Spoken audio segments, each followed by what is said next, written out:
बस्तर की वर्तमान स्थिति बहुत गंभीर है। गंभीर इसलिए है क्योंकि एक तरफ जहां पे सरकार के द्वारा जब से अमित शाह ने ये अनाउंसमेंट किया है कि मार्च 2026 तक माओवाद को ख़त्म कर दिया जाएगा, उस समय इसके बाद से वहाँ पे काउंटर इंसर्जेंसी बहुत इंटेंस हो गई है और इसके कारण वहाँ पे बहुत फर्जी मुठभेड़ें हो रही हैं, बहुत एक्शंस हो रहे हैं। इसमें कई जगह में एनकाउंटर में माओवादी तो मारे ही जा रहे हैं, मगर ऐसे भी कई इंस्टेंसेस हैं जहाँ पे माओवादी इंज्योर हुआ।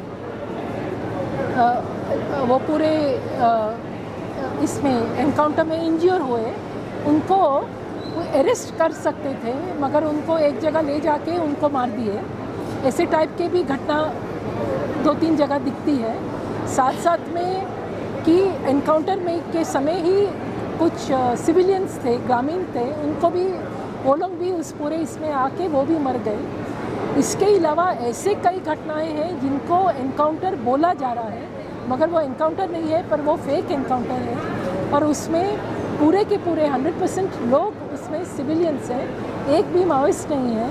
वहाँ पे कोई भी घटना कोई एनकाउंटर नहीं हुआ है, कोई माओवादी वहाँ नहीं था। इसी तरह के भी बहुत इंस्टेंसेस बस्तर में जनवरी 2024 के बाद से हो रहे हैं। तो इतने हो रहे हैं कि अभी बस्तर में रोज़ तकरीबन लोग मर रहे हैं। एवरी डे न्यूज़ है, every day people are calling and saying कि इधर ये मर गए, इधर ये कुछ ये घटना घटा।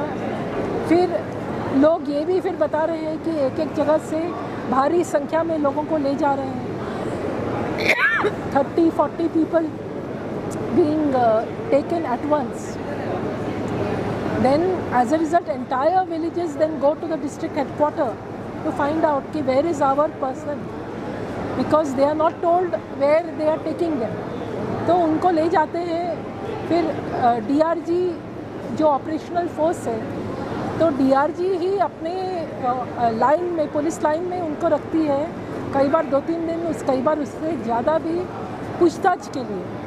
फिर उनमें से फिर पूछताछ करके कई लोगों को छोड़ते हैं मगर कई लोगों को फिर अरेस्ट भी करते हैं। पिछले 1 साल में कुछ हज़ार जितने लोगों को अरेस्टिंग किया है। अब क्या है कि ये अरेस्टिंग में भी बहुत भारी संख्या है ऐसे लोगों की जो एक्चुअली जस्ट विलेजेस है। They are not part of the armed cadre और dalams of the Maoist. So they are just villages who are living in the Maoist in the areas or in the villages of Maoist influence. उनका घर वहाँ पे है, वो लोग वहाँ रहते हैं, तो इसीलिए उनको भी सस्पेक्ट करके उनको पकड़कर लेके जाते हैं। तो अभी हर जगह से ये न्यूज़ आता है, कहीं से 30 लोग को ले गए, कहीं से 40 को ले गए, इतने लोग को अरेस्ट हुआ। पूरा समय ऐसा न्यूज़ अभी आ रहा है। और अभी खास करके इस बीच में मूलवासी बचाओ मंच जो एक यूथ ऑर्गेनाइजेशन बस्तर में खड़ा हुआ था 2021 में, 2021 में सिलगेर करके एक जगह है, वहाँ पे कैंप ओवरनाइट आया तो लोगों ने विरोध किया। विरोध कम्प्लीटली अनार्म्ड विरोध था, उसमें गोली चलाई गई, 3 आदिवासी मारे गए।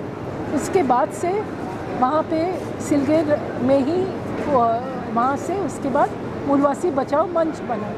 2021 के बाद मूलवासी बचाओ मंच ने बहुत ही शानदार एंड एटलीस्ट 30-40 धरना साइट्स उनका था और जहाँ पे वो लोग प्रोटेस्ट पर थे, कम्प्लीटली डेमोक्रेटिक मीन्स के साथ में वो प्रोटेस्ट करते थे, मगर कोई भी एक भी इंस्टेंस नहीं है जहाँ पे गवर्नमेंट ने उनको सुना या उनका डेमोक्रेटिक तरीके से उनको जवाब दिया।